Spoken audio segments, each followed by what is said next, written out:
What's up, everybody? Welcome to Ask Shane B. I'm Jeremy Jaquia, joined here, as always, by Shane Barnard, Shane and Shane. We're going to jump into your questions today. We've got two emails kind of touching on the same question, so we're going to jump into both of those and then dig in. So the first one is from Jonathan.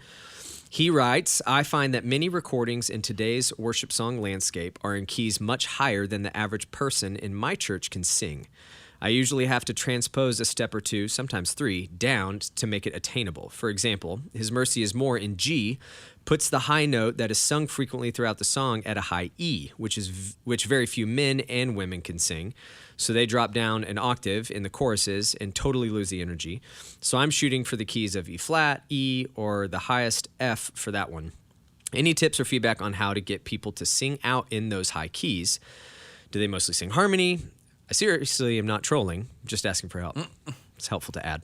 The next email is from Daniel. He says, let me just say real quick, thanks for discipling me as a worship leader and follower of Jesus. We have never met in person, but the resources you've made available, along with your years of faithfulness in ministry, have served me so well, and I know that's true of countless others. It's very kind. Thank you, and I pray for every measure of grace for you and your family. He asks, how do you navigate the balance between singing songs in a key that suits your natural range so you can sing with confidence and excellence, and leading songs that are easily grasped and sung by a congregation?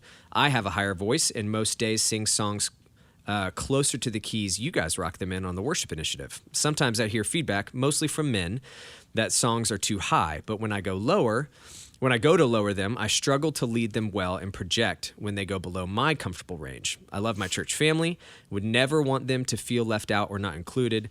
Just curious to hear your thoughts. So the overall question is, what are your primary considerations when selecting keys for leading congregational worship? Wow. That was a long Thank you guys, question, but that's really good. for sending those in and saying those things that you said. That's super encouraging. And I know the battle well. I was not graced with my father's singing voice, though I'm kind of glad.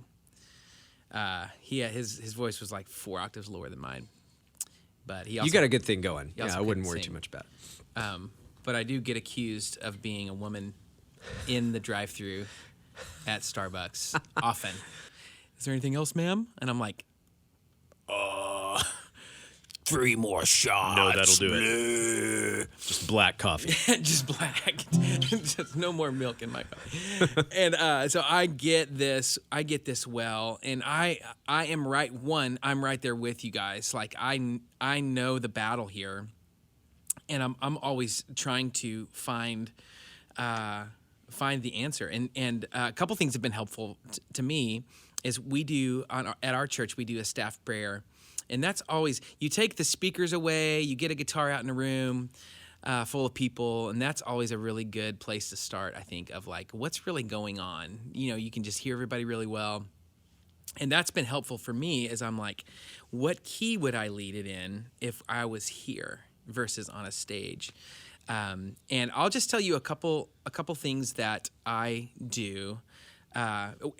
Here at the Worship Initiative, we typically record the songs that we have in our library in the same key that we hear them in, just to keep everything simple. If someone wants to learn, Tomlin's version of this or His Mercy is More, I think the 2 versions I heard were in G, so it's just like, well, let's just, whoever wrote it, maybe they knew better than I did. I don't know.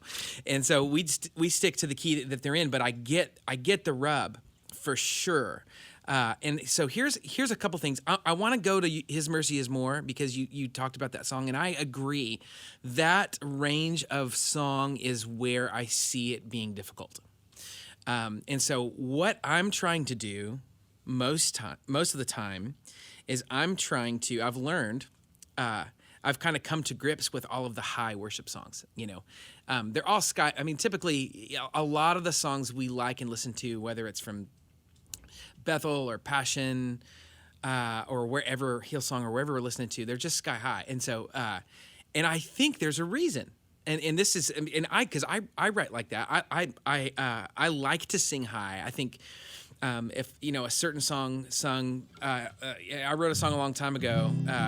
If I'm going, I want to yearn for you, I want to burn with passion. It's different than I want to yearn for you. It's all of a sudden it's like, it's a totally different sentiment when you package it in different ways. And so how can you accomplish both where you know your voice and you know your congregation and you give them a place to sit? And so I'm often going, how can I sing with the ladies? And so I do go, I want to be now, I want to put the key in a key that my wife would sing the song. And we actually sing a lot of our songs in the same key. And so, for example, Lord, I Need You. I think it's probably pretty common to sing this song in the key of C. But anytime I do that, anytime I'm singing a song that's high, I always start the song with a chorus that's down an octave. Just to without saying it, give the men an anchor. And so just to give them some muscle memory there of like, Lord, I need you. Oh, I need. And I'm like trying to I'm not even singing it pretty. I'm kind of singing it ugly. I'm going, this is where you sing, because I know that's the hard part for me is like, how do you sing a song that's kind of a heart cry down low where there's not a lot of range where you can really act like you're really saying it. And so I'll sing it down an octave. And then once I get to the Lord, I need you, that's where my voice works best. But my wife is going, Lord, I need you. Oh, I need you. So we all have a place to sit. The guys are, oh, I need you. Oh, and then people who know harmony are obviously going to sit somewhere in the middle there or above. And so I think that's been something that has really been helpful in our congregation, that anytime I choose to do a song that's in basically a female key, which is maybe 70% of our songs, and probably 70% of our library and the worship initiative, is I always start with a chorus down. Recently wrote a song called Life Defined, where I'm going, all I am, my life defined by I've been crucified with Christ. And I just sing it there just to go, hey, if you're a guy and you can't get up there, here's where you live. And just to create that muscle memory so when we hit the chorus, they don't feel like, they're like, oh, they're not like that moment where you hopefully are giving them a place to live. And so that's something that I do when you're dealing. When you're dealing with songs in kind of like this middle range, let me jump over to this page. Praise the Lord, His mercy is more. It's like, right? It's not like up in the ladies' range. It's not down in the guys. It's just in I get the email because in a difficult place, because it's like, praise the Lord, His mercy is more. There's a couple notes that, and if we keep on singing through the chorus, there's going to be a couple notes that I can barely hit, and I really can't. It just sounds horrible, and there's no energy behind it. And so I understand the dilemma here. And then it's like the ladies are stuck because praise the Lord. His mercy stronger than I knew every morning. That's going to be really low for them. But then you go, new every morning. I mean, it's like, that's really high for them. And so it's like, where do you do? So you can't really sing with it, and you can't really hit both are uncomfortable for ladies. And then both are uncomfortable for guys. I mean, some guys can sing the low octave of this like a champ. I mean, you have a lower voice than me. You could probably just nail it. But it's not going to be with a lot of passion. Sure. It's still going to be, praise the Lord. Maybe some people, that you have the guy in your church. It is filled with passion. But what I do sometimes is I either cheat, not on the recording, but I either cheat this song up or down. And so if I'm going, maybe I do it in B flat, where I'm going, praise the Lord. His mercy is more. I mean, that's right there for my voice. And then it also gives somebody to go, praise the Lord. His mercy is more. This is a little bit more like you feel it more. And I'm a whatever you call it, tenor or whatever. I can't sing there, but you sing it, Jimmy. Sing with it. Praise the Lord. His mercy is more. And so if you could just... Yeah, it's not uncomfortable. Yeah. If you just I mean, a lot of this is just experimenting and being authentic with your people and just going, hey, man, the purpose here is, if I can skip ahead here, is Colossians 3:16, that we would let the word of Christ dwell richly in us. So I'll just read the verse as it is. This is the ESV version. Let the word of Christ dwell richly in you, teaching and admonishing one another in all wisdom, singing songs, hymns, and spiritual songs with thankfulness in your hearts to God. And so I'm not singing at you. We're teaching and admonishing one another in all wisdom. In the NIV, it says through singing hymns and psalms and spiritual songs with thankfulness in our hearts to God. And so I am totally on board into putting that song in the best key for your folks. And so for me, those are the places where I've landed. I've if I'm gonna sing high, I get high enough to where the girls feel really comfortable, and where the guys can sing the octave below the ladies in a way that has a little bit of passion there. And if I'm gonna shoot down and do the opposite, like if I'm going to lead, which sometimes we do, at a conference where it's 65 years and older, that has happened before. I'm probably not going to play it in that key. I'm going to probably play it maybe somewhere like was suggested. Maybe we go to the key of E, or maybe we go to the key of D. Praise the Lord. We have the chorus in that. What love could remember, no wrongs we have done. Omniscient, all-knowing, he counts not their song. It's a little, I think it's kind of cool. I mean, the lyric sings cool. I wouldn't mind doing this song in that key. If I were playing another song in the key of D and this song made sense, I wouldn't be scared to do it. And our people would love that. It takes a little bit of the like Irish feeling passion out of it. But for those folks who are 65 and older, they're gonna have a place. Praise the Lord. You see it,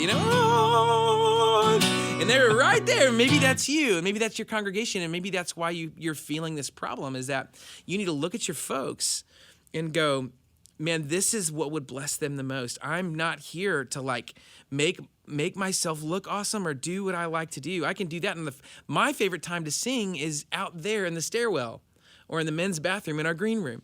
And so this is not my time to enjoy that. This is my time to serve the body, to remind them with hopefully thankfulness in my heart, to sing praise to God, to teach each other with all wisdom. What was it? Wisdom and, sorry, I forgot the verse already. Teaching and admonishing one another in all wisdom, singing songs and hymns and spiritual songs together with thankfulness in our heart, so that the word of Christ would dwell richly in us. And so that's our hope, is that, man, the word of Christ would dwell in us richly, that we would take these words and we would sing them in here, but maybe we would also go in our car and we'd be singing them together as a family. And so whatever key best serves that. And so I know it's always a balance between, okay, looking at my voice and looking at my folks and going, here's the best place, to put a song. And another little sub note is I'm always thinking of a worship set, or I'm trying to think of it in a world full of distraction as like a 17-minute song. And so I might do this song instead of in the key of G, I would do it in the key of D. If there was another song that I was doing in D, maybe 'Tis so sweet to trust in Jesus. And maybe I would tag this, His mercy is more. And just that's another way that I pick keys for the congregation. And sometimes it's maybe a little bit more difficult for them to sing, and sometimes it's a little bit easier for them to sing. But for the sake of a distracted people, I mean, I just know that typically it's like by song 4, a lot of them are just getting there. I mean, they just had a fight on the way to church. They dropped off their kids and they put them in the deal and they're rushing in, and it's just all of life is just zooming. I mean, just to have a moment where you fix your eyes on the author and perfecter of your faith. I'm just going, let me set the stage, call you to worship, and then maybe have a moment where we have 60 seconds of not a lot of stuff, and then just a 17-minute song. So I'm really working, it's a future episode, really working on those transitions and like trying to create this, 20-minute long prayer time that folks can connect to God. So that's another way that I pick keys for the congregation. Sometimes, again, it's not. Sometimes I sacrifice like singability a little bit for the sake of putting together like a prayer time where it's undistracted, where a song doesn't stop, awkward silence, and then another song, and by the time I just know me, it's just like, oh, I mean, it's just like, I'm just out. All of a sudden it takes me another 3 minutes to get back in my mind, and so I hope that's.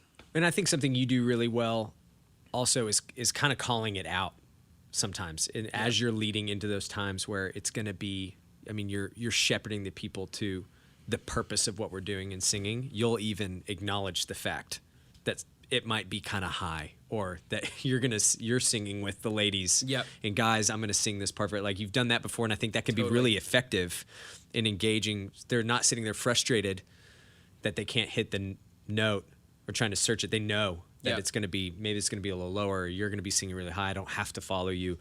And you do that really well, where it kind of disarms the whole thing, and you're just free to think about the lyric, which is the point anyway. Yeah. And you do a great job of that. I think knowing your people is huge. I have dear friends who, as a church congregation of a few hundred folks, they have singing lessons.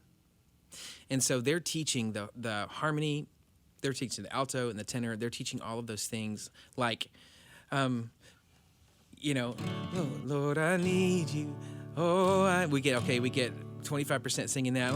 Lord, I need you. Oh, I mean, we're just going down the line and we're teaching parts and singing together, and it's a beautiful thing, And so I think just having that again, and we'll say this over and over, but really boiling it down to what is supposed to be happening in these 20 minutes.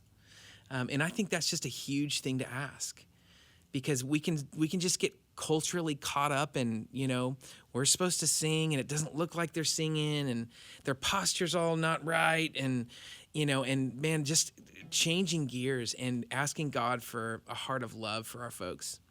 And then going to the scriptures like that Colossians 3:16 scripture of going, this is what's supposed to be happening, and others like it.